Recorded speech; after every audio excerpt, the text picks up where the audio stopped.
नमस्कार दोस्तों। हमें ये सेव देखकर सबसे पहले क्या याद आता है? हाँ, आपने सही सोचा।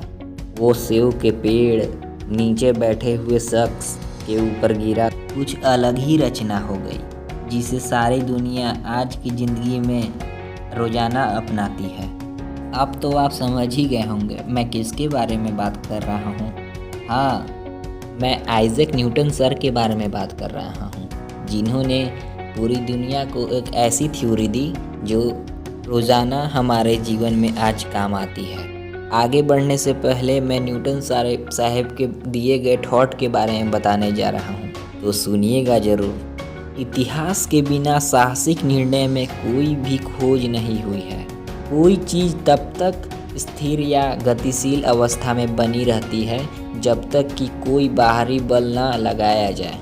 यदि मैं दूसरे की तुलना में खुद को आगे पाता हूँ तो ऐसा मैं महान दिग्गजों में से कंधों के सहारे पर ही कर पाया हूँ।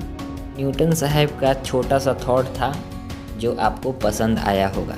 तो चलिए अब बिना किसी देरी के वीडियो को शुरू करते हैं। न्यूटन साहब का जन्म जर्मनी में हुआ था। इनका जन्म 4 जनवरी 1643 में हुआ। इनके पिता की मृत्यु इनके जन्म लेने से 3 महीने पूर्व ही हो गई थी। इनके पिता एक किसान थे और उनका नाम सर आइजैक न्यूटन था। जब वो 3 वर्ष के थे तभी उनकी मां ने दूसरी शादी कर ली थी और न्यूटन को छोड़कर चली गई।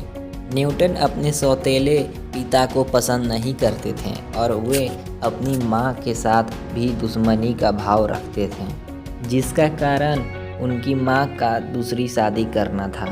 19 वर्ष की अवस्था में इनके द्वारा कहे गए अपराधों की सूची को प्रदर्शित होना है कि मैंने माता और सौतेले पिता के घर को जलाने की धमकी दी थी। तो चलिए अब बात कर लेते हैं न्यूटन साहब के एजुकेशन के बारे में। न्यूटन की प्रारंभिक शिक्षा उनके गांव के ही स्कूल में हुई है। 12 साल की उम्र में वे पढ़ने के लिए ग्रंथन के किंग स्कूल में प्रवेश लिया और वहां एक फार्मासिस्ट के घर में रहने लगे, जिसका नाम क्लर्क था।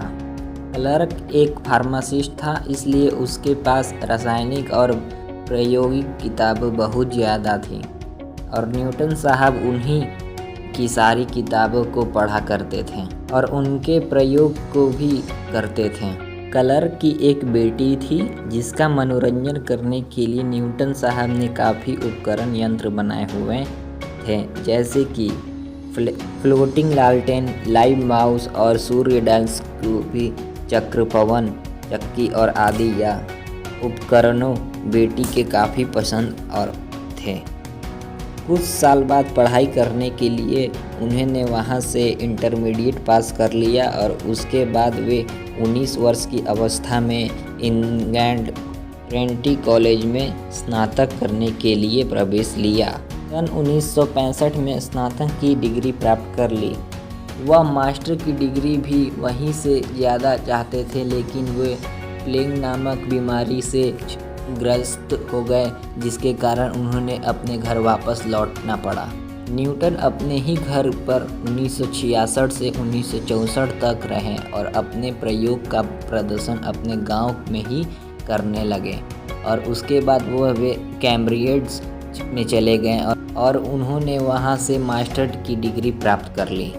तो दोस्तों, इस वीडियो में तो मैं न्यूटन साहब की पूरी कहानी नहीं बता पाऊँगा। न्यूटन साहब के एजुकेशन करियर के बारे में मैं अगली वीडियो में बताऊँगा। तो इस वीडियो में इतना ही। तो चलिए फिर मिलते हैं किसी और एक नए वीडियो में। तो तब तक के लिए जय हिंद, जय भारत। और हाँ, इस वीडियो पे लाइक ठोक के ही जाना, सब्सक्राइब करे बिना बिल्कुल मत हिलना, घंटा भी बजा देना। ओके बाय, मिलते हैं नेक्स्ट पार्ट।